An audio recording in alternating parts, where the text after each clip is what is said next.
एक बल के द्वारा बैलेंस रहते हैं, तभी ना वो गति करते हैं। एक पत्थर लीजिए, आप पत्थर लेने के बाद उसको खूब रोटेट कीजिए, खूब, तो जब तक आपके पास एनर्जी है तब तक वो गोल गोल घूमेगा, और जहां एनर्जी खत्म होगा हाथ नीचे गिर मुंह फूट जाएगा, ना फूट जाएगा। तो इसका कहने का मतलब कि ये कंटिन्यूअस रोटेट करते हैं इससे, है समझ में। तो कब ऐसा होता जब एनर्जी कंटिन्यू मिलता तब ना, लेकिन एनर्जी जब बीच में खत्म हो जाएगा तो फिर ये क्या होता, नाभिक की तरफ अट्रैक्ट हो जाएगा। तो इस अटैक करवाया, अल्फा पार्टिकल से अटैक करवाया, तो कुछ अल्फा पार्टिकल्स की किरणें क्या हो गई, कुछ किरणें क्या होती थी, लौट जाती थी, और कुछ किरणें पार कर जाती थी, है ना, पार कर जाती थी। तो यहाँ तो प्लस था और यहाँ प्लस था। तो यहाँ है एटॉमिक स्ट्रक्चर, क्या पढ़ रहे हैं, एटॉमिक स्ट्रक्चर को हिंदी में कहते हैं परमाणु संरचना।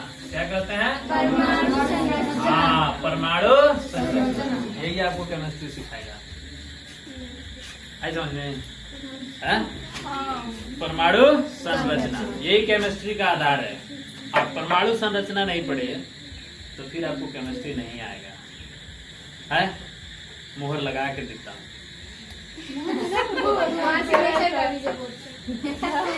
मोहर लग गया, हो गया, ठीक है। तो आज हम लोग को पढ़ने वाले हैं the basics of the atomic structure. क्या बेसिक्स हैं, और लास्ट टाइम में हमने आपको आलू बिनवाया था, याद है, रदरफोर्ड खेत जोत रहे थे और उसमें 3 आदमी थे, कौन कौन, ये जे थॉमसन थे, और गोल्डस्टीन थे, और जेम्स चैडविक थे, है ना। ये 3 लोग आलू बिन रहे थे, है ना। जो ये नील्स बोर थे वो खेत के दरार पर होकर के देख रहे थे कि आखिर ये चारों क्या कर रहे हैं, है ना। जब ये खेत जोत लेते हैं, है ना, तब जो है कौन, नील्स बोर अपना व्याख्यान देते हैं, है समझ में। तो इतने लोगों के बारे में हमने बात किया था। गोल्डस्टीन वही है, कौन है, जिन्होंने प्रोटॉन का खोज किया था, है समझ में। तो ये बीच खेत में आलू बिन रहे थे, है। और दूसरा गोल्डस्टीन, ये गोल्डस्टीन का भी नाम लिया ना हम लोग, जेम्स चैडविक वो है जो कहाँ थे, वो भी बीच में ही आलू बिन रहे थे, लेकिन जे थॉमसन किनारे आलू बिन रहे थे, है ना। तो इन तीनों के बारे में हम लोग सर्च कर लिए हैं और पढ़ लिए हैं, और ये भी हमने देखा था रदरफोर्ड के बारे में कि रदरफोर्ड ने किस तरह खेत जोता था, यानी एटॉमिक स्ट्रक्चर, यानी एटम को किस तरह से उन्होंने तोड़ा था, है ना, अटैक करवाया था अल्फा पार्टिकल से, करवाया था ना, अल्फा कण से। क्या वो कण होता है जी, अल्फा कण, बीटा कण और गामा कण। अल्फा कण पर कौन सा आवेश होता है, धनावेश, पॉजिटिव चार्ज, और बीटा कण पर नेगेटिव चार्ज यानी माइनस चार्ज होता है, और गामा कण पर नो चार्ज, 0 चार्ज, यानी ये उदासीन होते हैं। इतना हम लोगों ने पढ़ा था। तो उस टाइम रदरफोर्ड जो है एटम के अंदर क्या है, एटम के अंदर, घर के अंदर कौन है, तो मम्मी है। एटम के अंदर कौन है, इसको पता करने के लिए रदरफोर्ड ने अल्फा पार्टिकल से एटम को अटैक करवाया था, एटम पर अटैक करवाया था, प्रहार करवाया था। तो घर के अंदर कौन है, तो मम्मी। तो एटम के अंदर कौन है, उन्होंने पता लगाया कि एटम के अंदर कौन है, बीच में है नाभिक यानी न्यूक्लियस, किनारे पर कौन है, इलेक्ट्रॉन, ठीक है। और नाभिक के अंदर क्या है, ये भी उन्होंने पता लगाया कि इसमें प्रोटॉन है और न्यूट्रॉन है, समझ में, प्रोटॉन है और न्यूट्रॉन है। तो हम लोगों ने, अच्छा, इससे पहले ये बात है ना, डाल्टन ने ये साबित कर दिया था। डाल्टन ने कहा था कि atoms are not divisible, atoms जो है डिविजिबल नहीं। किसने कहा था, डाल्टन ने कहा था, पर रदरफोर्ड को ये बात धरी नहीं। हम खोज के रहेंगे कि एटम के अंदर क्या है। तो रदरफोर्ड ने ये बात साबित कर दिया कि atoms are not divisible, atoms जो है डिविजिबल नहीं है, इसके अंदर इलेक्ट्रॉन, प्रोटॉन और न्यूट्रॉन होते हैं, है समझ में। तो इलेक्ट्रॉन, प्रोटॉन और न्यूट्रॉन है क्या, तो इससे ये पता चला कि जो परमाणु होते हैं, जो एटम होते हैं, वो विभाज्य होते हैं, वो विभाज्य होते हैं। तो कितने तरह से विभाज्य होते हैं? तो विभाज्य, ये जो विभाजित होते हैं ये 3 कणों में विभाजित होते हैं, अल्फा कण, बीटा सॉरी ये इलेक्ट्रॉन, प्रोटॉन और न्यूट्रॉन, है ना। तो ये 3 कणों में विभाजित होते हैं, इसीलिए कहा जाता है ना, fundamental particles of atom. Fundamental particles of atom कौन कौन होते हैं? परमाणु के मौलिक कण, उसको हिंदी में कहा जाता है परमाणु के मौलिक कण। पूछा जाए कि निम्न में परमाणु के मौलिक कण कौन है? इलेक्ट्रॉन, प्रोटॉन, न्यूट्रॉन या इनमें से सभी? इनमें से सभी। है समझ में? तो fundamental particles of atom, fundamental particles of atom, है समझ में? Fundamental particles of atom, fundamental particles of atom, है समझ में? है ना। एटम 3 को है, इलेक्ट्रॉन, है ना, और प्रोटॉन और न्यूट्रॉन, है समझ में? इलेक्ट्रॉन, प्रोटॉन और न्यूट्रॉन, ठीक है। और इसमें जो है प्रोटॉन और न्यूट्रॉन ये कहाँ रहते हैं? नाभिक के अंदर रहते हैं। कहाँ रहते हैं? नाभिक के अंदर रहते हैं, यानी न्यूक्लियस के अंदर रहते हैं। कहाँ रहते हैं? न्यूक्लियस के अंदर रहते हैं, है ना। तो ऐसा इन्होंने बताया कि एटॉमिक स्ट्रक्चर, यानी एटम कैसा होता है। तो एटम के बीच में, एटम एक स्फीयर जैसा होता है। कैसा होता है? स्फीयर, एक गोले के जैसा होता है, और इसके बीच में क्या रहता है? नाभिक, है ना, नाभिक रहता है। और इसी नाभिक में प्रोटॉन और न्यूट्रॉन रहते हैं, और इलेक्ट्रॉन इसके चारों ओर चक्कर लगाते हैं, है समझ में? तो एटम्स के फंडामेंटल पार्टिकल्स कौन कौन होते हैं? इलेक्ट्रॉन, प्रोटॉन और इलेक्ट्रॉन, प्रोटॉन और न्यूट्रॉन, है समझ में? इलेक्ट्रॉन, प्रोटॉन और न्यूट्रॉन। तो एटम के, है ना, फंडामेंटल पार्टिकल्स यानी मौलिक कण, इलेक्ट्रॉन है, प्रोटॉन है और न्यूट्रॉन, है समझ में? है ना। तो रदरफोर्ड की जो थ्योरी है फेल इसलिए हो जाती है ना, फेल इसलिए हो जाती है, आपको मैंने बताया था कि इन्होंने तो ये कहा था कि इलेक्ट्रॉन जो है नाभिक के इर्द गिर्द घूमते हैं, इर्द गिर्द घूमते हैं, लेकिन ये भी बताया था कि जो ये क्या है, एक तरीके से क्या है, एक पाथ में मूव करते हैं, सर्कुलर पाथ में मूव करते हैं, है समझ में? सर्कुलर पाथ में मूव करते हैं, है ना। लेकिन वो किस तरह से बैलेंस रहते हैं, है ना, नाभिक से, ये बात रदरफोर्ड नहीं बताए थे, रदरफोर्ड नहीं बताए थे, है ना। तो इस पर काम किया नील्स बोर ने। किसने काम किया? नील्स बोर ने। किसने काम किया? नील्स बोर ने। इससे पहले हम एक और चीज आपको अब समझाते हैं, यहाँ पे जरा गौर कीजिएगा, है ना। गौर ये है कि एटम के अंदर इलेक्ट्रॉन होता है, प्रोटॉन होता है और न्यूट्रॉन होता है। 3 चीजें होती हैं, इलेक्ट्रॉन, प्रोटॉन और न्यूट्रॉन। देखो, कोई भी एटम है, कोई भी परमाणु है, यानी एटम है, तो हर परमाणु का अपना, आपको इसके पहले बताए थे कि परमाणु संख्या होता है ना, यानी एटॉमिक नंबर होता है। परमाणु संख्या यानी इसको कहते हैं परमाणु क्रमांक। मैंने आपको बताया था, जैसे मैंने आपको बोला था याद भी करने के लिए, तो सोडियम का परमाणु संख्या मान लीजिए 11 है।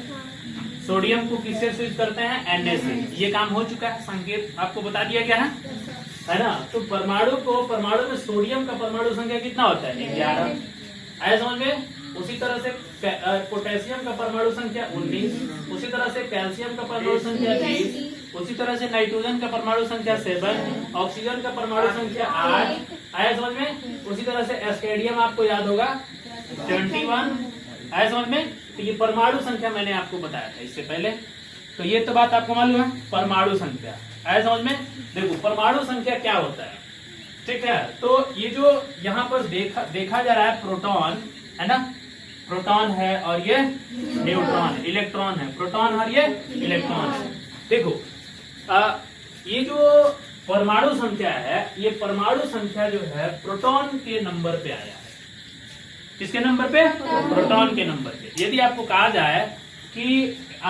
जाए कि एटम के अंदर प्रोटॉनों की संख्या कितनी होती है, यदि आपको कहा जाए कि एटम के अंदर इलेक्ट्रॉनों की संख्या कितनी होती है, आए समझ में?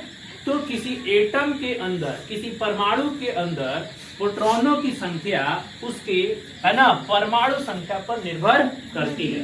पर ऐसा नहीं है ना, परमाणु संख्या बना प्रोटॉनों की संख्या से। यानी इसका मतलब ये हुआ किसी एटम का परमाणु संख्या, किसी एटम के प्रोटॉनों की संख्या ही परमाणु संख्या है। आए समझ में? किसी एटम में जितने प्रोटॉन होंगे वही उस परमाणु का परमाणु संख्या कहलाएगा। उसी के आधार पर बना है। आए समझ में? उसी के आधार पर बना है। तो किसी एटम के अंदर यदि नंबर ऑफ प्रोटॉन कितने हैं और नंबर ऑफ इलेक्ट्रॉन कितने हैं, आए समझ में? इलेक्ट्रॉन कितने हैं, परमाणु संख्या को जेड से सूचित किया जाता है। किससे? जेड से। परमाणु संख्या को जेड से सूचित किया जाता है। तो नंबर ऑफ प्रोटॉन ये जेड के बराबर होगा और नंबर ऑफ इलेक्ट्रॉन ये भी जो है जेड के बराबर। ऐसा समझ में? किसी भी एटम के अंदर जो प्रोटॉनों की संख्या होती है वो इलेक्ट्रॉनों की संख्या के बराबर होती है ना। और इसी के आधार पर इसका परमाणु संख्या भी लिखा गया है। ऐसा समझ में? तो किसी भी एटम के अंदर जितने प्रोटॉन होंगे उतने ही इलेक्ट्रॉन होते हैं। जैसे मान लीजिए एग्जाम्पल के तौर पे हम देखते हैं, है ना, एग्जाम्पल के तौर पे जैसे कोई एटम है, एटम यानी परमाणु, कौन सा है? एग्जाम्पल के तौर पे लेते हैं सोडियम। तो सोडियम के अंदर यदि पूछा जाए कि इसका जेड कितना होता है, यानी 11। जेड क्या है? तो परमाणु संख्या। जेड क्या है? परमाणु संख्या। तो इसके हिसाब से पूछा जाए कि नंबर ऑफ प्रोटॉन कितने होंगे, तो 11 ही होंगे। नंबर ऑफ इलेक्ट्रॉन कितने होंगे, तो 11 ही होंगे। आया समझ में? तो किसी भी एटम के अंदर उसके अंदर कितने प्रोटॉन हैं, कितने इलेक्ट्रॉन हैं, या उसके परमाणु संख्या पर निर्भर करता है। वो उसके परमाणु संख्या पर निर्भर करता है। बात समझ में? एटॉमिक नंबर पर निर्भर करता है। यदि आपसे पूछा जाए, क्या पूछा जाए बच्चों लोग? बंदर नाच, नाच, डमरू बजा रहा हूँ, नाच और नाच। कितना नाचेगा? नाच। आज मैं भी डमरू बजाऊंगा। सब कोई बंदर बन गया।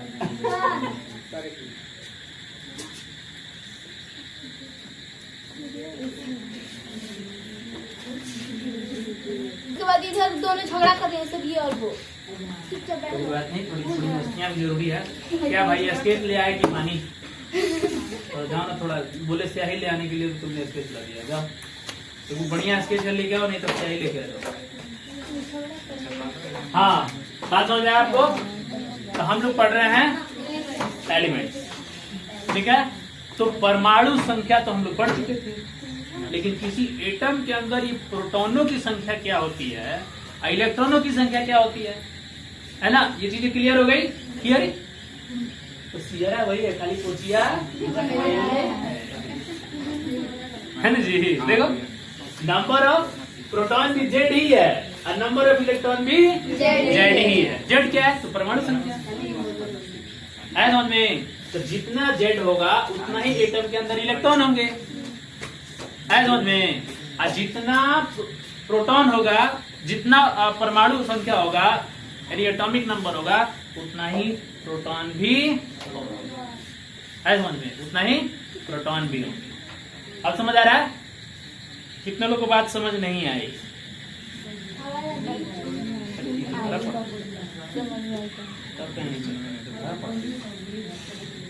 पूरा भरा पड़ा है, लोडिंग।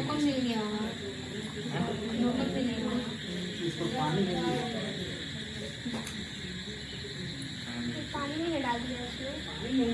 हमको ये लग रहा है कि इसमें कुछ पानी डाल दिया, इसलिए ऐसे चल रहा है। भीगा होगा। बचवा सब पानी में डाल देता है। यहाँ पे रखिए सर, ऊपर। यहाँ को रहे चाहे कहीं भी रहे, तो यार रहेगा तो देखेगा, तो नहीं चलेगा तो पानी डाल देगा।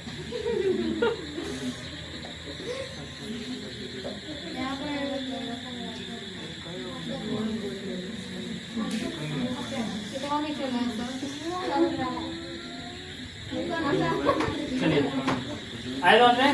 हाँ, तो हमने आपको बताया कि परमाणु संख्या, है ना, जितनी किसी एटम की, किसी परमाणु की परमाणु संख्या होता है उतना ही उसके अंदर इलेक्ट्रॉन होता है और उतना ही उसके अंदर प्रोटॉन प्रोटॉन होता है। आए समझ में?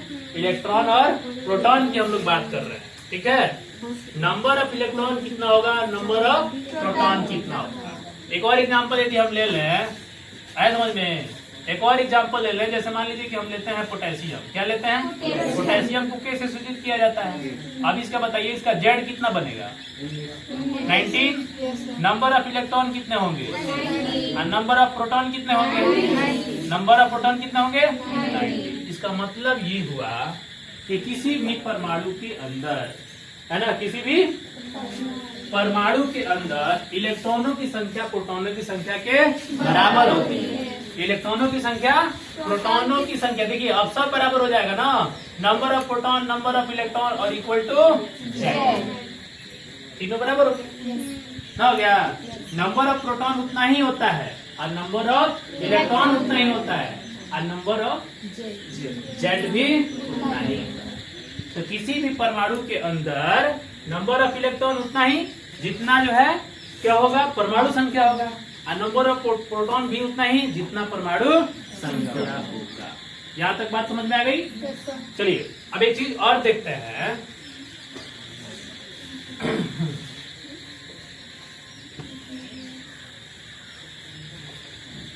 देखिए इलेक्ट्रॉन और प्रोटॉन, ऐसा समझ में? प्रोटॉन, इलेक्ट्रॉन और प्रोटॉन, गौर से देखिए, इलेक्ट्रॉन प्रोटॉन, इलेक्ट्रॉन को ई से सूचित करते हैं, प्रोटॉन को पी से। यदि पूछा जाए इस पर आवेश कितना होता है, आवेश को अंग्रेजी में कहते हैं चार्ज। क्या कहते हैं? चार्ज कहते हैं। तो आपको जो है याद रखना है कि इलेक्ट्रॉन जो होता है ये नेगेटिव होता है। इस पर कौन सा आवेश रहता है जी? ऋण आवेश। कौन सा आवेश? ऋण आवेश। ऋण आवेश मतलब माइनस होता है।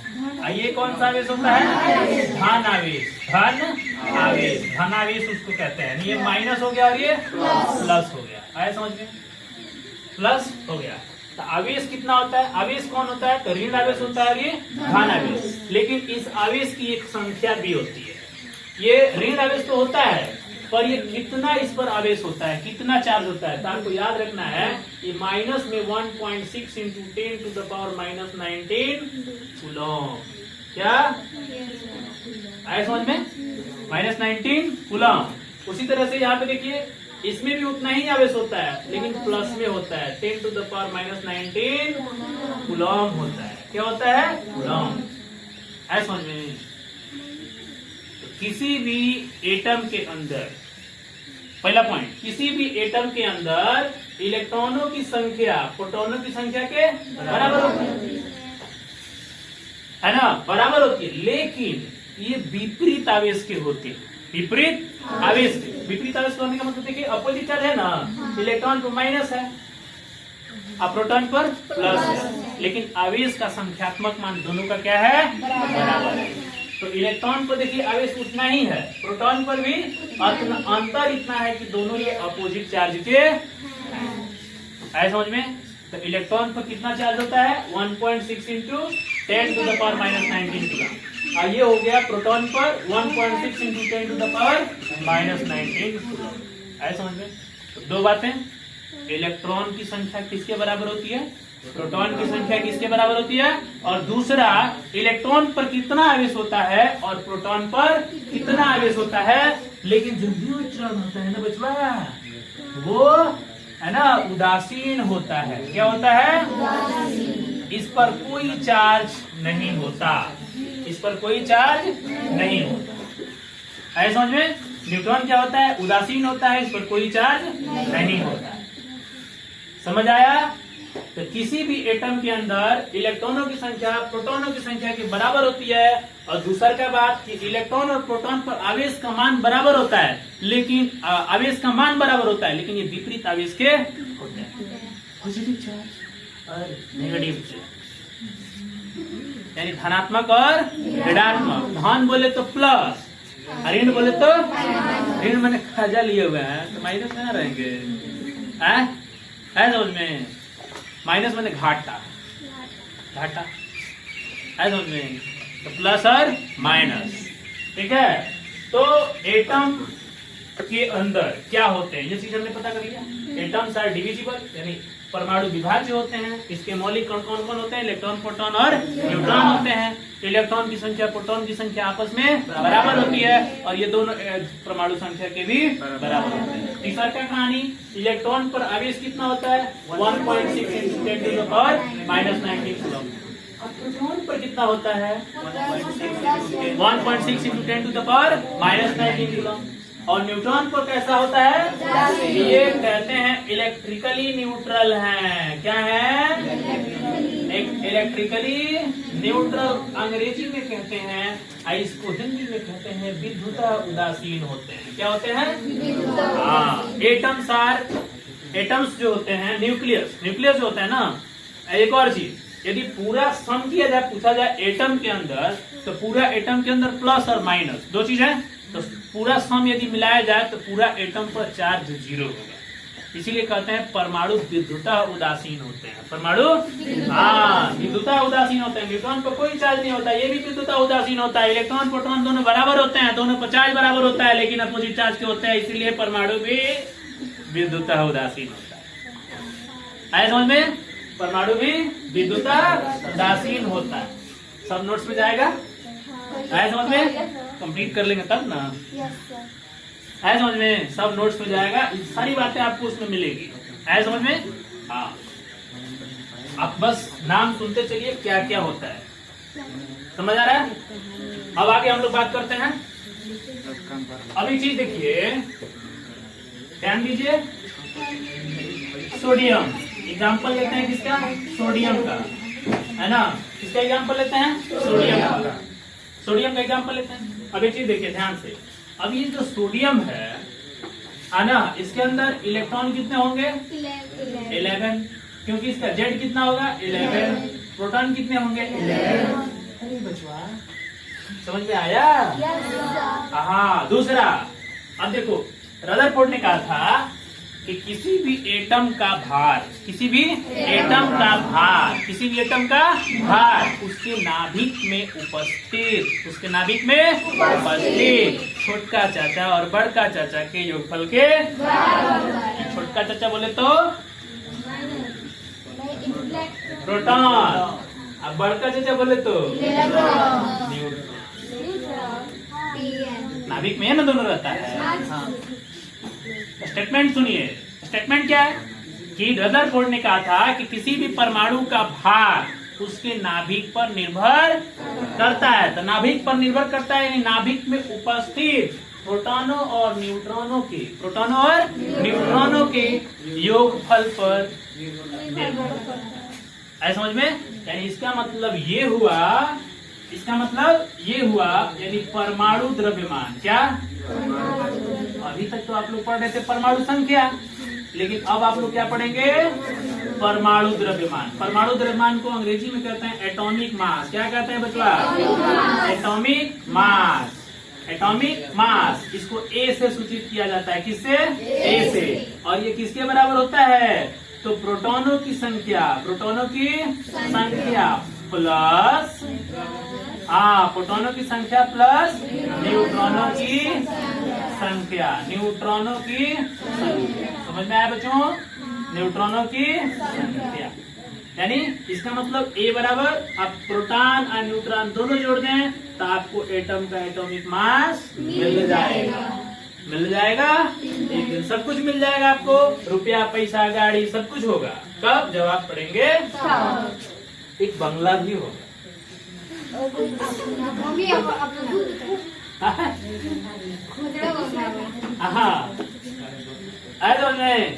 तो किसी भी परमाणु का जो भार होता है उसके प्रोटॉन और न्यूट्रॉन पर निर्भर करता है। आया समझ में? तो किसी भी परमाणु का भार उसके प्रोटॉन और न्यूट्रॉनों की संख्या के योगफल के बराबर होता है। ये बात समझ में आ रहा है? प्रोटॉनों की संख्या के योगफल के बराबर होता है। अब यहाँ गौर कीजिएगा, कहते हैं, है ना, क्या कहते हैं बच्चा लोग कि सोडियम का जो परमाणु द्रव्यमान होता है, पहले बताइए परमाणु संख्या कितना होता है? 11। परमाणु संख्या किससे सूचित किया जाता है? जेड। ये 11 हो गया। अब हमको बताना है परमाणु द्रव्यमान। तो आप इसको याद कीजिएगा कि इसका परमाणु द्रव्यमान जो होता है बचवा लोग 23 होता है। कितना होता है? 23। और इसको यू से सूचित किया जाता है। यू इसको कहते हैं यूनिफाइड मास। क्या कहते हैं बच्चों लोग? Unified mass. यू बोले तो यूनिफाइड मास इसको कहा जाता है। तो क्या 84 लिखा है? ये तुमको कौन बता दिया? ये कहाँ हो रहा है? कहाँ लिखा है? न्यूट्रॉन तुमको पता है? तब कैसे कह रहा है? न्यूट्रॉन पता है जी? नहीं ना। जेड पता है, इलेक्ट्रॉन पता है, प्रोटॉन पता है, न्यूट्रॉन पता नहीं है। न्यूट्रॉन के लिए तो सारा पापड़ बेल रहे हैं हम लोग। न्यूट्रॉन कैसे निकलेगा? आया समझ में? तो आपको याद रखना पड़ेगा परमाणु द्रव्यमान। अब आपको दो चीजें, पहला टेबल आप लोग बनाए थे परमाणु संख्या से, अब टेबल आपका बनेगा, उसमें एक नया टेबल परमाणु द्रव्यमान जुड़ जाएगा। जुटेगा ना? ना जुटेगा? क्या जुटेगा? परमाणु द्रव्यमान, है ना। तो परमाणु द्रव्यमान सोडियम का कितना होता है? 23U। आया समझ में? उसी तरह से हर तत्वों का अपना एक परमाणु द्रव्यमान होता है। तो परमाणु द्रव्यमान का फॉर्मूला आपको पता है कि किसी भी परमाणु के अंदर परमाणु द्रव्यमान उसके प्रोटॉनों और न्यूट्रॉनों के योगफल के बराबर होता है। आया समझ में? अब आपसे पूछा जाए कि नंबर ऑफ न्यूट्रॉन बता ले जल्दी।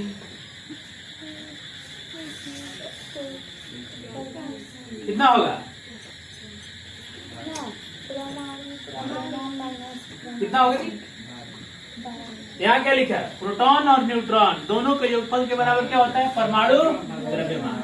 तो जब परमाणु द्रव्यमान 23 हो गया तो प्रोटॉन न्यूट्रॉन कितना निकलेगा?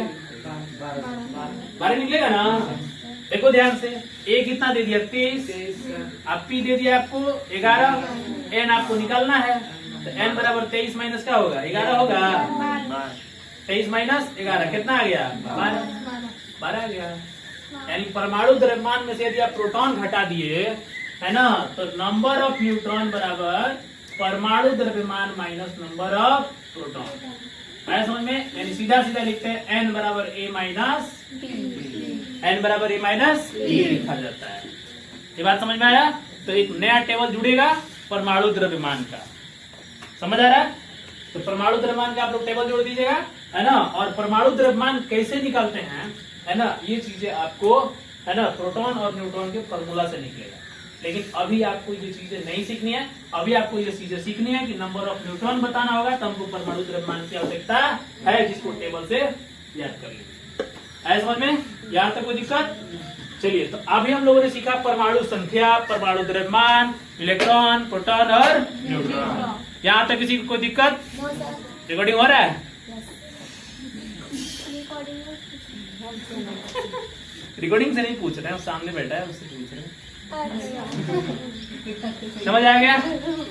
इतना तक कोई दिक्कत? देखो, ये नहीं पढ़ाते तो नील्स बोर नहीं समझ आते। अब आपको समझ आ गया कि इलेक्ट्रॉन क्या है, प्रोटॉन क्या है और न्यूट्रॉन क्या है। किसी भी एटम के अंदर इलेक्ट्रॉन, प्रोटॉन और न्यूट्रॉन क्या है। तो आपसे सवाल है, सवाल ये है, सवाल वो नहीं है बच्चों, सवाल ये है। क्या सवाल है? कि कैल्शियम क्या है? ये कैल्शियम के अंदर, है ना। एक आदमी बताएंगे। चलो मैं किससे पूछूं? चलो मैं नीरज से पूछता हूँ। नीरज कुमार बताइए। नीरज जी बताइए, तो जेड कितना होगा इसमें? 20 ठीक है। इलेक्ट्रॉन कितने होंगे? और वो कितने होंगे? वो बोले तो पी, बोलिए 20 होंगे। यदि आपका ए दिया हो 40, ए बोले तो क्या? परमाणु द्रव्यमान। तो ए यदि 40 आपको दे दे, 40U देगा ना। अब तो बताइए एन कितना निकलेगा? 20। एन भी आपका 20 निकल जाएगा। तो एन बराबर ए माइनस पी, एन बराबर ए माइनस पी। तो ए बराबर 40 माइनस 20, यानी कितना हो गया बच्चों? 20। समझ आ गया? क्वेश्चन बनेगा इस पर? बनेगा ना? नहीं बनेगा? बनेगा ना? ठीक है। तो जब क्वेश्चन भेजेंगे अभी सिर्फ इसके लिए भेजेंगे। बैठो। समझ आया बच्चों? हाँ, तब हम लोग चले वहां जहां से मुड़ गए थे।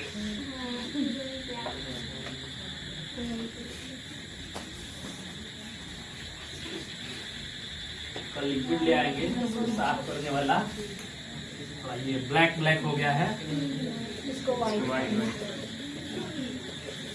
हाँ ब्लैक। और ये तो गोल हो जाएगा। सर लिखाया है तो गोल हो गया है। करिया आज गोल नहीं हुआ है, गोल करिया हो गया है।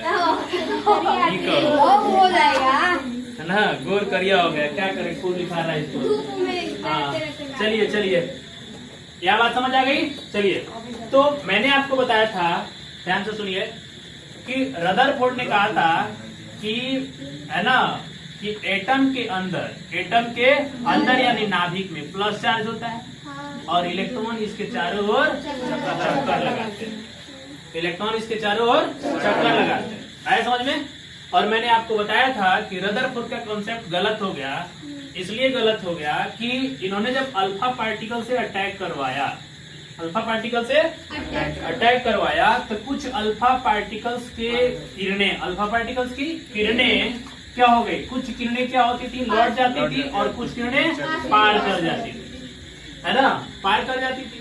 तो यहाँ तो प्लस था और यहाँ प्लस था।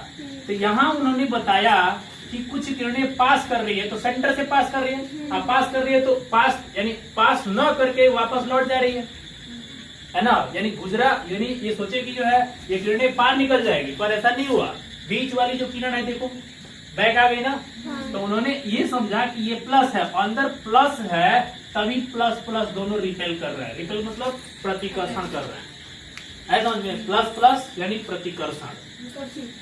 जैसे चुंबक होता है ना, तो चुंबक को तोड़ दीजिए, तोड़ने के बाद उसको चिपकाने का प्रयास कीजिए, चिपकेगा नहीं, वो दूर भागेगा।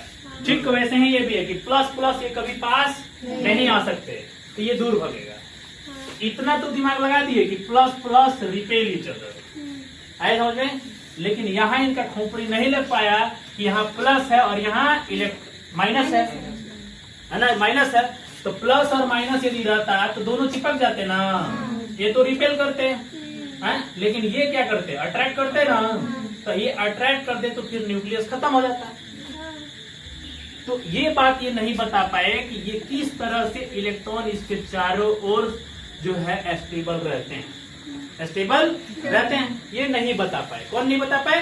रदरफोर्ड नहीं बता पाए, है ना। ये पॉसिबल तब होता जब ये कंटिन्यूअस रोटेट करते, इलेक्ट्रॉन ऐसे कंटिन्यूअस रोटेट करते, है ना, तभी ये प्लस चार्ज से अट्रैक्ट नहीं कर पाते। ये कंटिन्यूअस रोटेट करते इससे, है समझ में? तो कब ऐसा होता? जब एनर्जी कंटिन्यू मिलता तब ना। लेकिन एनर्जी जब बीच में खत्म हो जाएगा तो फिर ये क्या होता, नाभिक की तरफ अट्रैक्ट हो जाएगा। तो इसका मतलब ये हुआ कि इन दोनों के बीच एक एनर्जी काम कर रहा है जो इलेक्ट्रॉन को कंटिन्यूअस रोटेट करा रहा है, समझ में? तो इस बात को बताए थे नील्स बोर। कौन बताए थे? नील्स बोर कहे थे, क्या कहे थे कि जो एटम्स के अंदर जो इलेक्ट्रॉन होते हैं वो नाभिक के चारों ओर वृत्ताकार पथ में लगातार गति करते हैं, ऐसे समझ में? लगातार गति करते हैं, ठीक है, लगातार गति करते हैं। और वो इलेक्ट्रॉन न्यूक्लियस से एक फोर्स के द्वारा, एक बल के द्वारा बैलेंस रहते हैं, तभी ना गति करते हैं। एक पत्थर लीजिए, आप पत्थर लेने के बाद उसको खूब रोटेट कीजिए, खूब, तो जब तक आपके पास एनर्जी है तब तक वो गोल गोल घूमेगा, और जहाँ एनर्जी खत्म होगा हाथ नीचे कीजिए, मुंह फूट जाएगा ना, मुड़ जाएगा। तो आप इसका कहने का मतलब क्या? आपके पास यदि खूब एनर्जी रहता तो आप दिन भर ना चाहते हैं, आपका मुंह नहीं फूटता। तो उसी तरह से ये इलेक्ट्रॉन है, इसके पास इतना एनर्जी होना चाहिए कि ये कंटिन्यूअस जो है रोटेट करे, तभी यह प्लस से अट्रैक्ट नहीं होगा, है समझ में? वरना एटम का मतलब खत्म। तो रदरफोर्ड कहे कि इलेक्ट्रॉन जो होता है वो प्लस चार्ज से एक बल द्वारा बैलेंस रहता है, समझ में? स्टेबल रहता है, और उस इलेक्ट्रॉन का मूवमेंट हमेशा कंटिन्यू रहता है उस बल के द्वारा। तो बल के द्वारा बोले तो एक एनर्जी लग रहा है ना। तो उन्होंने कहा कि एटम्स के चारों ओर इलेक्ट्रॉन जो है चक्कर तो लगाते हैं, लेकिन वृत्ताकार पथ में चक्कर लगाते हैं। किस पथ में चक्कर लगाते हैं? वृत्ताकार पथ में। उन्होंने कहा इलेक्ट्रॉन जो होते हैं वृत्ताकार पथ में चक्कर लगाते हैं। देखो गोल गोल चक्कर लगा रहे हैं, है समझ में? गोल गोल चक्कर लगा रहे हैं। देखो इलेक्ट्रॉन इसके चारों ओर गोल गोल चक्कर लगा रहे हैं। तो इस तरह से इन्होंने जो है बताया कि कंटिन्यूअस रोटेशन होता है, कंटिन्यूअस मूवमेंट होता है इलेक्ट्रॉन का ऑन द सर्कुलर पाथ। किसने बताया? नील्स बोर ने। है समझ में? किसने बताया? नील्स बोर ने। अब देखो, अब एक और बात, आप जब हाईवे पर चलते हैं तो हाईवे पर में ऑटो का जाने का और रास्ता होता है, ट्रक का जाने का और रास्ता होता है, कार का जाने का और रास्ता होता है, अब बस का जाने का और रास्ता होता है समझ में? बस का जाने का और रास्ता होता है। तो देखो इन्होंने क्या बताया, इन्होंने बताया कि इलेक्ट्रॉन तो हैं एटम के अंदर, लेकिन सब एक साथ नहीं घूमते, सब एक साथ नहीं घूमते हैं। वो क्या होता है, ध्यान दीजिए कि इलेक्ट्रॉन जो है नाभि के चारों ओर तो घूमते हैं, लेकिन कई पाथ में घूमते हैं। देखो कई को पाथ है ना, रास्ता कई को, हाईवे है, ऑटो वाला है, बस वाला है, ट्रक वाला है, साइकिल वाला है, अब पैदल ही होता है समझ में? ठीक है, तो यहाँ ध्यान दीजिए। तो इस रास्ता को इन्होंने नाम रखा, कहा क्या कहा जानते हैं, है ना? इस रास्ता के इन्होंने नाम रखा KLM और M डैश डैश करके इन्होंने नाम रखा है समझ में? डैश डैश करके। तो इन्होंने कहा इलेक्ट्रॉन जो होते हैं, इलेक्ट्रॉन जो होते हैं वो न्यूक्लियस के चारों ओर वृत्ताकार पथ में चक्कर लगाते हैं। उस पथ को इन्होंने कक्षक कहा। क्या कहा? कक्षक। अब कक्षक को अंग्रेजी में सेल कहते हैं। क्या कहते हैं? सेल। कक्षक कहा उन्होंने। इलेक्ट्रॉन जो है कई कक्षकों में चक्कर लगाते हैं। वो पाथ पे जो रास्ता है ना, उसको उन्होंने कक्षक कहा था।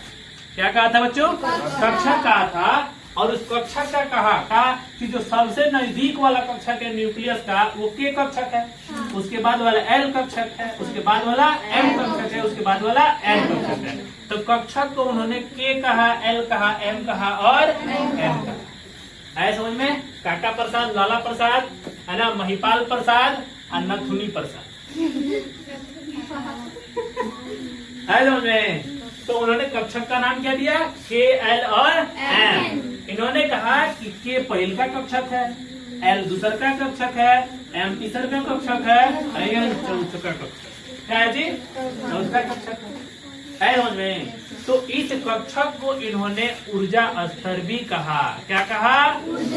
ऊर्जा स्तर, एनर्जी लेवल इन्होंने कहा। क्या कहा? बोलो, एनर्जी लेवल भी कहा। एनर्जी लेवल भी कहा। तो कक्षकों की संख्या से उन्होंने किसे दिखाया? 1 नंबर, 2 नंबर, बचवा का है 3 नंबर, और ये क्या है? 4 नंबर। ये पहला कक्षक, ये दूसरा का है, ये तीसरा का है, चौथा का है। गिनती में दिक्कत ना है आप लोग को।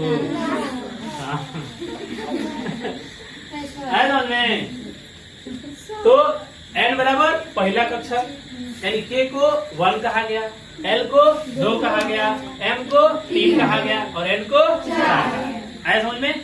तो कक्षक, कक्षक को N बराबर 1, N बराबर 1 कहने का मतलब कौन कक्षक? K कक्षक। यानी अंग्रेजी में सेल कहोगे ना। N बराबर 2 कहने का मतलब L कक्षक, N बराबर 3 कहने का मतलब N कक्षक, है ना। N बराबर 4 कहने का मतलब M कक्षक। KL M N। अच्छा ये उल्टा हो गया है, ऊपर चल, नीचे कैसे आ गया? चलिए देखिए हो गया। हाँ समझो हम तो क्या पढ़ रहे हैं, सुनिए ध्यान से। अब इलेक्ट्रॉन बोर जी क्या कर रहे हैं? बांट रहे हैं कक्षकों में। तो मैंने आपको एग्जांपल लिया सोडियम।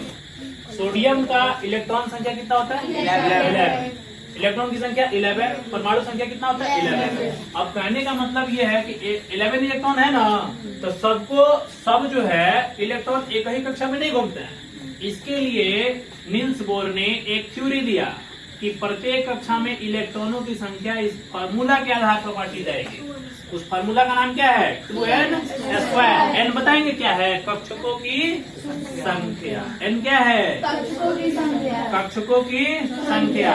कक्षकों की संख्या n बराबर 1 2 होता है ना, इसे है। तो बताइए n बराबर 1 के लिए कौन कक्षक आएगा? के कक्षक। कौन कक्षक? के कक्षक में इलेक्ट्रॉनों की संख्या। इलेक्ट्रॉनों की संख्या देखिए ध्यान से, n बराबर 1 है ना, तो फार्मूला के अनुसार रख दीजिएगा, तो इसमें कौन इलेक्ट्रॉन आएगा? उसी तरह से इसमें रख दीजिए। यदि इसके अंदर रखिएगा तो ये कितना होगा? 8 गो। इसके अंदर रखिएगा तो ये कितना होगा? 3 आ जाएगा ना। 8 ये कितना होगा? 3 आएगा ना। 3 3 9, 9 दूना 18। इसके बाद 4 रखिएगा ना, तो आ गया 32। देखिए ध्यान से, यहाँ से कॉन्सेप्ट है कि के कक्षक में अधिकतम कितने इलेक्ट्रॉन रह सकते हैं। अधिकतम इलेक्ट्रॉनों की संख्या है ये। 2 से ज्यादा इलेक्ट्रॉन नहीं रख सकते। इसमें क्या है? 8 से ज्यादा नहीं रख सकते। इसमें 18 से ज्यादा नहीं रख सकते हैं। यदि 18 से कम भी होगा तो नहीं रखेंगे। या तो 8 ही रहेगा, नहीं तो 18 रहेगा। तू अपने फरियाली जाके, है ना, या तो 8 ही रहेगा, नहीं तो 18 रहेगा। 18 से कम आ गया तो 8 रहेगा। बाकी आगे वाले में चले जाएंगे।